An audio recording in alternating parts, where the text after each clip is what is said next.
আসসালামু আলাইকুম, আশা করি সবাই ভালো আছেন। তো আমি আজকে এমন কিছু বিষয় আলোচনা করব, সেটা হচ্ছে এই কয়েকটা কথা বা এই যে কয়েকটা টিপস আজকে আলোচনা করব সেটা ছাড়া আইএলটিএস এ রিডিং এ ভালো করতে পারবেন না। তো আমি প্রথমে আসবো হচ্ছে এক নম্বর যে পয়েন্ট আপনাদেরকে বলবো। তো আজকের ক্লাসটা খুবই ইম্পর্টেন্ট একটা ক্লাস। আর হচ্ছে আমি সকল পয়েন্টগুলো আসলে আলোচনা করে দিব, যে হচ্ছে আপনার বাসায় প্রিপারেশন নেওয়ার সময় অথবা আপনি কোনো কোচিং সেন্টার থেকে আপনি কোর্স কমপ্লিট করেছেন, দেন তারপর আপনি আসলে কোন কোন জিনিস অবলম্বন করবেন, তার ফলে আপনার পরীক্ষাটা ভালো হবে। আপনি বাসায় যে লাস্ট মুহূর্তটা আপনার থাকবে এবং সেই সময়টা আপনার সবার আগে যে কাজটা করতে হবে সেটা হচ্ছে আমি ফুল টেস্ট দিব। এক নম্বর কথা, ফুল টেস্ট আপনাকে মাস্ট দিতে হবে।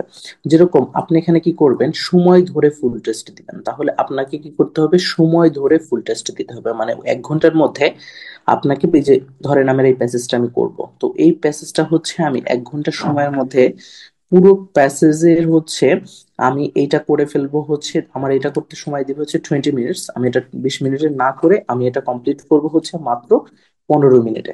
তো আমাকে চেষ্টা করতে হবে যে আমি এটা 15 মিনিটের মধ্যে কমপ্লিট করতে পারি কিনা, প্যাসেজ 1 এটা চেষ্টা করতে হবে। দেন এটা করার পরে হচ্ছে প্যাসেজ 2 কে আমাদের চেষ্টা করতে হবে 20 মিনিটের মধ্যে আমি করতে পারি কিনা, এবং 3 নাম্বার হচ্ছে আমাদের প্যাসেজ 3। তো সেটাকে আমাদের চেষ্টা করতে হবে হচ্ছে 25 মিনিটের মধ্যে করা যায় কিনা। তো এই তিনটা কাজ, মানে এই আমরা যদি টাইম ধরে এইভাবে যদি আমরা প্র্যাকটিস করি, 1 ঘন্টা সময়ের মধ্যে যদি রিডিংটা কমপ্লিট করতে পারি, এবং আপনার এই 1 ঘন্টার মধ্যে যতটা হবে ততটাই আপনার স্কোর বা আপনি ওই জায়গাতে আছেন সেটা চিন্তা করতে হবে। দেন তারপর আপনাকে আসলে ডেভেলপ করতে হবে যে আপনি কোন জায়গাতে আসলে প্রবলেম আছে বা কোন জায়গাতে প্রবলেম নাই। তো এই যে জিনিসটা অ্যানালাইসিস করে দেন আপনাকে প্রবলেম গুলো নিয়ে কাজ করতে হবে। এখন আসি সব থেকে ইম্পর্টেন্ট জিনিসটা হচ্ছে টাইম ম্যানেজমেন্ট। আমি এইখানে 1 নম্বর পয়েন্টকে বললাম হচ্ছে সময় ধরে বাসায় আপনি কমপ্লিট করতে হবে, 2 নম্বরটা হচ্ছে টাইম ম্যানেজমেন্ট করতে হবে। তো আমি আজকে পুরো এখন সময়টাই হচ্ছে টাইম ম্যানেজমেন্টের সকল ব্যাপারটা নিয়ে আমি আলোচনা করবো। তো প্রথম কাজ হচ্ছে আমাকে প্রথমে টার্গেট করতে হবে এই প্যাসেজটা আমাকে 15 মিনিটে করতে হবে। তো 15 মিনিটে আমাকে প্রথম প্যাসেজটাকে টার্গেট করতে হবে। আমি এটা 15 থেকে 16 মিনিটের মধ্যে আমাকে নিয়ে আসতে হবে। যখন আমি 15 থেকে 16 মিনিটের মধ্যে নিয়ে আসতে পারবো, তখনই একমাত্র হচ্ছে আমি বলতে পারবো যে না, আমার টাইমটা সঠিকভাবে আমি ব্যবহার করতে পেরেছি, অথবা আমি টাইম ম্যানেজমেন্টে মোটামুটি সঠিক জায়গাতেই আমি আসলে আছি। তো এখন আমি কিভাবে আসলে 15 মিনিটের মধ্যে করতে পারবো? তো 15 মিনিটে করার জন্য সব থেকে ইম্পর্টেন্ট জিনিসটা হচ্ছে আমাকে দ্রুত সময়ের মধ্যে কিওয়ার্ড নিতে হবে। আমি প্রতিটা কোয়েশ্চেন্স থেকে যত দ্রুত পারি আমি কিওয়ার্ড গুলো সিলেক্ট করব। এই কিওয়ার্ড গুলো সিলেক্ট আমার দ্রুত সময়, তাহলে 1 নম্বর টাইম ম্যানেজমেন্টের 1 নম্বর যে বিষয়টা সেটা হচ্ছে কিওয়ার্ড সিলেকশন। কিওয়ার্ডটা যদি আপনি ভুলভাবে সিলেক্ট করেন অথবা আপনি দ্রুত যদি সিলেক্ট না করতে পারেন, তার মানে আমার দরকার হচ্ছে দ্রুত কিওয়ার্ড সিলেকশন। আপনি যদি দ্রুত কিওয়ার্ড সিলেকশন না করতে পারেন, তাহলে আপনি এখানে টাইম ম্যানেজমেন্ট 15 মিনিটের মধ্যে করতে পারবেন না প্যাসেজ 1টাকে। তো আপনার প্রথমেই যেটা করতে হবে, কিওয়ার্ড গুলো দ্রুত সময়ের মধ্যে নিতে হবে, এবং কিওয়ার্ড কাদেরকে নিব এইটা নিয়ে যেন আপনাকে দ্বিতীয়বার না ভাবতে হয়। তো এই কথাটা কিন্তু মাথায় রাখতে হবে।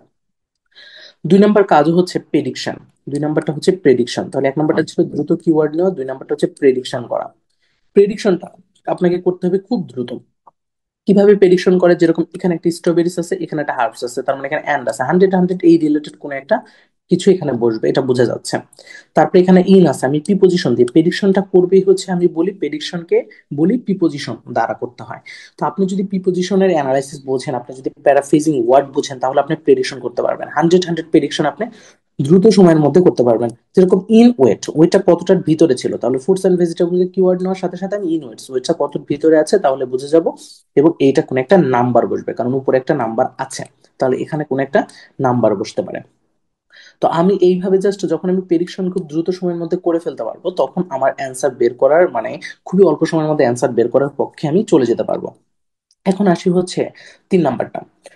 3 নাম্বারটা বলতে হচ্ছে আমরা 3 নাম্বার রুলসটা এবং 3 নাম্বার কোয়েশ্চেন্স এইটাই দেখতে পাচ্ছি, যাই হোক।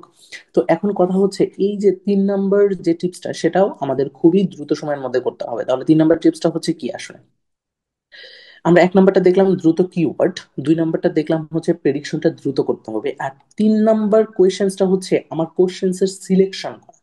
আপনি দ্রুত সময়ের মধ্যে যদি করতে চান, তাহলে আপনাকে যে জিনিসটা করতে হবে, কোয়েশ্চেন্সটা সিলেকশন দ্রুত সময়ের মধ্যে করতে হবে। মানে আমি বুঝাইতে চাচ্ছি যে আপনি আগে এখানে কি করবেন, গ্যাপ ফিল করবেন নাকি আগে আপনি টু ফলস করবেন, এই জিনিসটার সিদ্ধান্ত নিতে আমাদের অনেকেরই সময় লাগে, এবং এই ভুল সিদ্ধান্তটার জন্য আসলে আমাদের যে জিনিসটা হয়, আমরা সময়টা মেনটেন করতে পারি না। তাহলে প্যাসেজ 1-এ করার জন্য 3টা আমি নিয়ম আপনাদেরকে বললাম, এই 3টা নিয়ম যদি কেউ মানে বাসায় বসে প্র্যাকটিস করে, অথবা তিনটা নিয়মের মধ্যে যদি অ্যানালাইসিস করে বাসায় বসে যে এগুলোকে কিভাবে ডেভেলপ করা যায়, তাহলে তার সময় 15 মিনিটের থেকেও নিচে চলে আসবে, এটা কনফার্ম। তাহলে টাইম ম্যানেজমেন্টের সব থেকে স্পেশাল যে রুলসটা, সেটা হচ্ছে প্যাসেজ ওয়ানের ক্ষেত্রে দ্রুত সময়ের মধ্যে কিওয়ার্ড নেওয়া। 2 নম্বরটা হচ্ছে দ্রুত সময়ের মধ্যে প্রেডিকশন করা, প্রেডিকশনটা প্রিপোজিশন দিয়ে দ্রুত সময়ের মধ্যে মিনিং করা। আর 3 নম্বর যে টিপসটা, সেটা হচ্ছে কোয়েশ্চেন সিলেকশন করা। এখন আমি শিখাবো কোয়েশ্চেন কিভাবে সিলেকশন করবেন। আপনাকে আসলে প্যাসেজ ওয়ানের ক্ষেত্রে গ্যাপ ফিল আগে করবেন নাকি টু ফলস আগে করবেন? তো আমি আপনাদের এক নিয়ম বলবো, যেটা সেটা হচ্ছে অ্যাকর্ডিং টু অর্ডার। আপনারা প্যাসেজ ওয়ানের ক্ষেত্রে কখনোই অ্যাকর্ডিং টু অর্ডার ব্রেক করবেন না। তার মানে হচ্ছে আপনারা অর্ডারে করবেন। অর্ডার বলতে আসলে কি বুঝাইতেছি? অর্ডার বলতে আসলে বুঝাইতেছি আমি হচ্ছে, আপনার যদি গ্যাপ ফিলটা প্রথমে থাকে আপনি গ্যাপ ফিল আগে করবেন, আপনার যদি টু ফলসটা প্রথমে থাকে টু ফলস আগে করবেন। মানে এখানে আপনার এরকম না যে টু ফলস আগে করতে হবে গ্যাপ ফিল পরে করতে হবে, অ্যাকর্ডিং টু অর্ডারে প্যাসেজ ওয়ান করবেন। এই 3টা টিপ যদি কেউ মাথায় রাখতে পারেন, তাহলে প্যাসেজ ওয়ানে সে ভাই বস হয়ে যাবেন, এটা কনফার্ম। এবার আসে হচ্ছে প্যাসেজ টু। তো কারা কারা প্যাসেজ টু আসলে শিখতে যাচ্ছেন, একটু কমেন্ট করে বলেন যে প্যাসেজ টু নিয়ে আমি কথা বলবো কিনা, প্যাসেজ টু কিভাবে আসলে 20 মিনিটের মধ্যে করবেন বা টাইম ম্যানেজমেন্ট করবেন। তো আরেকটা কথা বলি, আপনারা যারা চ্যানেল নতুন আছেন কাইন্ডলি হচ্ছে ভিডিওটা শেয়ার করে দিবেন, বন্ধু বান্ধবদেরকে শেয়ার করে দিবেন। অথবা, কারণ এখানে আমি যতটা ইম্পর্টেন্ট যে কথাগুলো আছে একমাত্র শুধু সেইগুলো আপনাদের সাথে আলোচনা করবো, তো আমি এখানে ভুগিজুগি কোনো কথা বলবো না, ঠিক আছে? আচ্ছা, তো আমরা এখন চলে যাবো হচ্ছে ফরেস্ট ম্যানেজমেন্ট। এই প্যাসেজটা আমরা করবো না, আমরা মেইনলি শিখবো যে আসলে কিভাবে টাইমটা ম্যানেজ করতে হয়, কি কি রুলসে আসলে প্যাসেজটা মেনটেন করতে হয়। তো 1 নম্বর প্যাসেজ টুতে যে জিনিসটা করতে হবে, প্যাসেজ টুর আইটেম গুলো একটু অন্যরকম। মানে এখানে 3টে আইটেম আসবে। এর মধ্যে ইনফরমেশন ম্যাচিং থাকে, নেম ম্যাচিং থাকে, অনেক সময় থাকে summary with clue, summary without clue, অনেক সময় এমসিকিউ আসে প্যাসেজ টুতে।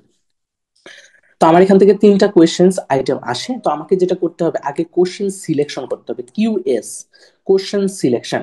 কোয়েশ্চেন সিলেকশন করা বলতে হচ্ছে আমি কোন কোশ্চেন আগে করব কোনটা পরে, এইটা আপনার টাইম ম্যানেজমেন্ট করতে অনেকটাই হেল্প করবে। তো আমি যেটা বলবো, আমি কোয়েশ্চেন সিলেকশনটা এখন শিখাবো আপনাদের। আপনারা যখন দেখবেন যে প্যাসেজ ওয়ানে এরকম কোনো আইটেম আসছে, ধরেন প্রথমে আসছে হচ্ছে কি 14 থেকে শুরু করে 18 পর্যন্ত ইনফরমেশন ম্যাচিং, এখানে দেখা যাচ্ছে এটি ইনফরমেশন ম্যাচিং। ইনফরমেশন ম্যাচিং এর সাথে আরেকটা ম্যাচিং আসছে, সেটা হচ্ছে নেম ম্যাচিং, এখানে আসছে। লাস্টে আসছে হচ্ছে আমাদের গ্যাপ ফিল। তো অনেক সময় গ্যাপ ফিল নাই, সেখানে সামারি আসে। তো গ্যাপ ফিল বা সামারিটা দেখা যায় একটা বা দুইটা প্যারা থেকে আসলে হয়, একটা বা দুইটা প্যারা থেকে এটা আসলে প্যারা থেকে আসে। তো এই সামারি বা গ্যাপ ফিলটা কোন একটা জায়গায় আসলে আসে। তো আপনি যেটা করবেন, সবার আগে সামারি বা গ্যাপ ফিলের কিওয়ার্ডটা দাগাবেন। দুইটা কিওয়ার্ড ধরেন আমি এখান থেকে দাগাইলাম। তো এই দুইটা কিওয়ার্ড নিয়ে আমি এখন চলে যাব হচ্ছে প্যাসেজের উপরে। তো উপরে গিয়ে আপনার কাছে পেন্সিল বা পেন যেটাই থাকুক না কেন, প্যাসেজের উপরে দুইটা কিওয়ার্ড একটু সুন্দর করে লিখে রাখবেন, এরকম করে কিওয়ার্ড দুইটা লিখে রাখবেন। লেখার পর আপনার এটা হচ্ছে সিলেকশন কিভাবে করব, দেখেন আমি যেভাবে করি এইভাবে আপনারা করলে অল্প সময়ের মধ্যে করতে পারবেন। এবার হচ্ছে এইখানে, এখানে এখন ডিসিশন নিব, দুইটা ম্যাচিং আসছে, দুইটা ম্যাচিং যদি আসে তাহলে আমরা যেটা করব, যে ডিসিশনটা নিব, দুইটা আলাদা আলাদা ম্যাচিং আসবে, হয়তো নেম ম্যাচিং আসবে, না লিস্ট অফ হেডিং আসবে, নেম ম্যাচিং এর সাথে হয়তো ইনফরমেশন ম্যাচিং আসবে। যদি ইনফরমেশন ম্যাচিং এর সাথে যদি নেম ম্যাচিং আসে, অথবা লিস্ট অফ হেডিং এর সাথে, লিস্ট অফ হেডিং ম্যাচিং এর সাথে যদি আমাদের নেম ম্যাচিং আসে, তাহলে কি করব?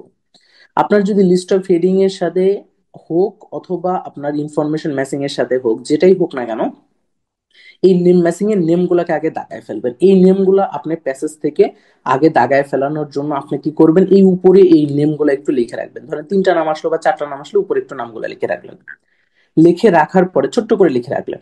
লিখে রাখার পরে একেবারে ছোট্ট করে লিখে রাখবেন, জাস্ট যেন আপনি দেখতে পারেন, ঠিক আছে? এরকম খুব বড় বড় করে না। দেন আপনি এই ইনফরমেশন ম্যাচিং গুলো সলভ করা শুরু করবেন। সবার আগে করবেন ম্যাচিং, ইনফরমেশন ম্যাচিং অথবা লিস্ট অফ হেডিং, এইটা করবেন। করার পরে দেখবেন, ধরেন এ নাম্বার প্যারাগ্রাফটা পড়তেছেন, পড়ে আপনি এখান থেকে একটা অ্যান্সারও পান নাই, তখন আপনি এ নাম্বার প্যারাগ্রাফে যদি কোনো নেম দেখেন, তাহলে এ নাম্বার প্যারাগ্রাফে ধরে নিবেন যে এ নাম্বার প্যারাগ্রাফে ইনফর্ম নেম ম্যাচিং একটা না একটা আছে। তখন আপনি এ নাম্বার প্যারাগ্রাফে কমপ্লিট করলেন, দেন ওখানে এই নেম ম্যাচিং এর নেম যুক্ত লাইনটা একটু পড়লেন, দেখলেন উত্তর পেয়ে গেলেন। তো আপনি এক প্যারাগ্রাফ পড়েই আপনি দুইটা আইটেমকে হ্যান্ডেল করলেন, মানে দুইটা ম্যাচিং একসাথে হ্যান্ডেল করলেন, এবং তার ফলে আপনি কি করতে পারলেন, একটা উত্তর কিন্তু পারলেন। কারণ আপনাকে এরকম না যে ইনফরমেশন ম্যাচিং করে আমি দেন তারপরে নেম ম্যাচিং করবো, এত সময় না, আপনি দুইটাকে একসাথে মিউচুয়াল করতেছেন, এটাকে বলে মিউচুয়াল টেকনিক। আপনি যদি মিউচুয়াল টেকনিকে অ্যান্সার করেন, তাহলে আপনি কনফার্ম যে আপনি অনেক সময় বাঁচায় ফেলতে পারবেন, কারণ দুইটা ম্যাচিং, একটা ম্যাচিং এর সময় দুইটা ম্যাচিং করে ফেলতেছেন। একবার শুধু প্যারাগ্রাফ পড়ে আপনি দুইটা ম্যাচিং কমপ্লিট করে ফেললেন। যেরকম আমরা কি করলাম, প্রথমে ধরেন এ নাম্বার প্যারাগ্রাফটা, এখন ধরেন বি নাম্বার প্যারাগ্রাফের কথা বলি। এই বি নাম্বার প্যারাগ্রাফটা আমরা পড়লাম, পড়ার পরে দেখি এখানে নেম ম্যাচিং এর ধরেন কোন একটা নাম আছে, এখানে নেম ম্যাচিং এর কোন একটা নাম ধরেন দিয়ে দিছে, এখানে কোন একটা নাম সামথিং ধরেন দিয়ে দিছে। আর যদি এখানে কোনো নাম ধরেন দিয়ে দেয় নাই, তার মানে এখানে কোনো নেম ম্যাচিং নাই। তো এখানে যদি নাম দিয়ে দেয় তবেই নেম ম্যাচিং আছে, আর যদি নাম থাকে তাইলে নাই।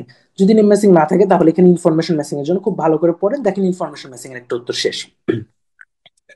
ধরেন এইখানে এইখানে যেরকম দেখেন নেম ম্যাচিং এর জন্য এখানে নাম দিয়ে দিছে, আবার আপনি তাহলে এখান থেকে দুইটা উত্তর পেয়ে যাবেন। ইনফরমেশন ম্যাচিং এর জন্য একটা উত্তর পাইলেন, নেম ম্যাচিং এর জন্য একটা উত্তর পাইলেন, তাহলে এখান থেকে দুইটা উত্তর পাওয়া যেতে পারে। তো এরকমই আসলে নামযুক্ত কোনো জায়গা যদি থাকে একসাথে আপনি দুইটা ম্যাচিং করে ফেলবেন। নেম ম্যাচিং এর সাথে এটা ইনফরমেশন ম্যাচিং আসুক অথবা লিস্ট অফ হেডিং আসুক, তো দুইটাকে একসাথে মিউচুয়াল ভাবে যদি আপনি করতে পারেন তাহলে আপনার কি হবে, অনেকটাই সময় বাঁচবে। এখন আসি হচ্ছে আরেকটা টিপস নিয়ে। প্যাসেজ টুর ক্ষেত্রে আপনি হচ্ছে আর কি কি জিনিস অবলম্বন করবেন প্যাসেজ টুর ক্ষেত্রে। আমি চলে যাচ্ছি, এটা ধরেন আমার প্যাসেজ টু ছিল।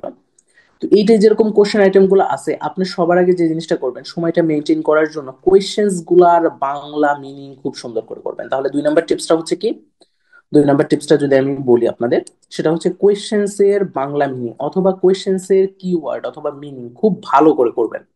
আপনি যদি কোয়েশ্চেন্স এর মিনিংটা যদি ভালো করে আপনি করেন, তাহলে ভালো করে কি করব কোয়েশ্চেন্স এর মিনিং, তাহলে আপনি অনেক অল্প সময়ের মধ্যে প্যাসেজ পড়ার সাথে সাথে আপনি উত্তর বের করে ফেলতে পারবেন। তাহলে কোয়েশ্চেন্স এর মিনিংটা যদি আপনি ভালো করে বুঝতে পারেন তাহলে উত্তরটা আপনি সঠিক উত্তরটা বের করতে পারবেন। তো কোয়েশ্চেন্স এর মিনিংটা ভালো করে বুঝতে হবে।